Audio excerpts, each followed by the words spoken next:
आज के इस खास विश्लेषण में हम डिकोड करने वाले हैं एनटीपीसी ग्रीन एनर्जी लिमिटेड के शानदार FY26 फाइनेंशियल्स को। हम जमीनी स्तर पर हासिल किए गए उनके बड़े ऑपरेशनल माइलस्टोन्स को सामने रखेंगे और फिर उसकी तुलना करेंगे उनकी असली वित्तीय स्थिति और मार्जिन से, ताकि पूरी पिक्चर एकदम साफ हो सके। तो चलिए शुरू करते हैं।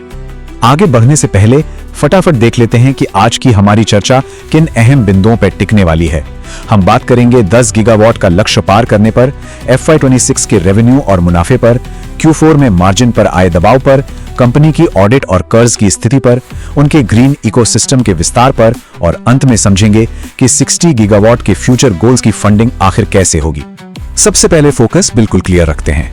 हमारा ये विश्लेषण पूरी तरह से एनटीपीसी ग्रीन एनर्जी लिमिटेड पर आधारित है। ये एक सरकारी स्वामित्व वाली सब्सिडियरी है जो इस वक्त भारत के क्लीन एनर्जी ट्रांजिशन यानी स्वच्छ ऊर्जा परिवर्तन के मोर्चे पर बिल्कुल आगे खड़ी है। तो शुरुआत करते हैं हमारे पहले हिस्से से, जहां हम 10 गीगावाट का मील का पत्थर पार करने वाले ऑपरेशनल स्केल को समझेंगे। जरा इस नंबर पर गौर कीजिए। मार्च 2026 के अंत तक कंपनी ने चालू किए गए रिन्यूएबल एनर्जी कैपेसिटी में 10 गीगावाट की एक बहुत ही ऐतिहासिक सीमा को पार कर लिया है। ये अपने आप में एक जबरदस्त माइलस्टोन है। अब सवाल ये उठता है कि FY26 में ये जो 4,02,025 मेगावाट की बम्पर कैपेसिटी ऐड हुई है वो आई कहां से। अगर हम ब्रेकडाउन देखें तो इसका सबसे बड़ा हिस्सा सीधे खावड़ा रिन्यूएबल एनर्जी पार्क से आया है, जिसने अकेले 2,560 मेगावाट का बड़ा योगदान दिया है। नंबर्स तो बड़े हैं, लेकिन इसका असल जिंदगी में क्या इम्पैक्ट है? सीधा सा गणित है। ये कैपेसिटी हर साल लगभग 34 लाख घरों की बिजली की जरूरत पूरी कर सकती है, और पर्यावरण के नजरिए से देखें तो ये हर साल वायुमंडल में जाने वाले करीब 1.5 करोड़ टन कार्बन उत्सर्जन को रोकती है। फिजिकल कैपेसिटी तो हमने देख ली, अब चलते हैं हमारे दूसरे सेक्शन की तरफ, FY26 का रेवेन्यू और मुनाफा। फाइनेंशियल रिपोर्ट्स पढ़ते वक्त अक्सर ये दो शब्द काफी कंफ्यूज करते हैं, स्टैंड अलोन और कंसोलिडेटेड। इसे आसानी से समझें तो स्टैंड अलोन प्रॉफिट केवल मुख्य कंपनी का मुनाफा है, जो 405 करोड़ रुपए के आसपास रहा, जबकि 521 करोड़ रुपए का कंसोलिडेटेड मुनाफा पूरी पिक्चर दिखाता है, जिसमें उनकी विभिन्न सहायक कंपनियों और जॉइंट वेंचर्स की कमाई भी शामिल होती है। ये टॉप लाइन नंबर्स वाकई कमाल की गति दिखा रहे हैं। स्टैंड अलोन आय 2,143 करोड़ रुपए तक पहुंच गई, और अगर ओवरऑल कंसोलिडेटेड रेवेन्यू को देखें तो उसमें पिछले साल के मुकाबले लगभग 30% का शानदार उछाल आया है, जो कुल 2,858 करोड़ रुपए तक पहुंच गया। लेकिन हर कहानी का एक दूसरा पहलू भी होता है। आइए आते हैं तीसरे सेक्शन पर, Q4 में मार्जिन पर आया दबाव। चौथी तिमाही के इस विरोधाभास को समझना बहुत दिलचस्प है। एक तरफ कंसोलिडेटेड रेवेन्यू में 47% की जबरदस्त बढ़ोतरी दर्ज की गई, लेकिन दूसरी तरफ खर्चों में 60% की उससे भी बड़ी वृद्धि ने इस छलांग को पीछे छोड़ दिया, और इसी का सीधा गणितीय असर मुनाफे पर पड़ा। इन बढ़ते ऑपरेशनल और फाइनेंस खर्चों के कारण Q4 में कंसोलिडेटेड नेट प्रॉफिट वास्तव में साल दर साल 15% की गिरावट के साथ 197 करोड़ रुपए रह गया। तो लब्बो-लुबाब ये है कि रेवेन्यू 913 करोड़ रुपए तक पहुंचने के बावजूद मार्जिन गिरकर 21.60% पर आ गया। यह स्पष्ट रूप से उस शॉर्ट टर्म दबाव को दिखाता है जो कंपनी को अपने आक्रामक विस्तार के दौरान कर्मचारियों और फाइनेंस के बढ़ते खर्चों के कारण झेलना पड़ा।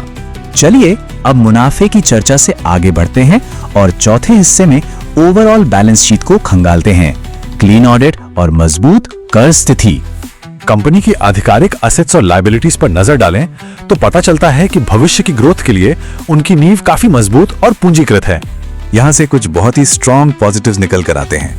ऑडिटर से क्लीन ऑडिट मिलने का सीधा मतलब है कि हिसाब किताब बिल्कुल दुरुस्त है। इसके अलावा 0.47 का एक healthy debt to equity ratio और बिना किसी डिफॉल्ट का ट्रैक रिकॉर्ड बताता है कि कंपनी वित्तीय तौर पर बेहद अनुशासित है।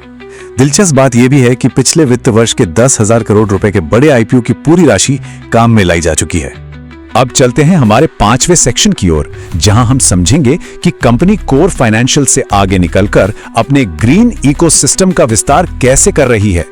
बात सिर्फ सोलर या विंड पावर जनरेशन तक सीमित नहीं है, स्ट्रैटेजी काफी दूरदर्शी है। एक तरफ SCI के साथ 70,000 मीट्रिक टन प्रतिवर्ष ग्रीन अमोनिया का करार करके ग्रीन मॉलिक्यूल्स के सेक्टर में एंट्री ली गई है, तो दूसरी तरफ कंट्रोल एस के साथ जॉइंट वेंचर करके सीधे डेटा सेंटर्स के लिए खास रिन्यूएबल इंफ्रास्ट्रक्चर तैयार किया जा रहा है।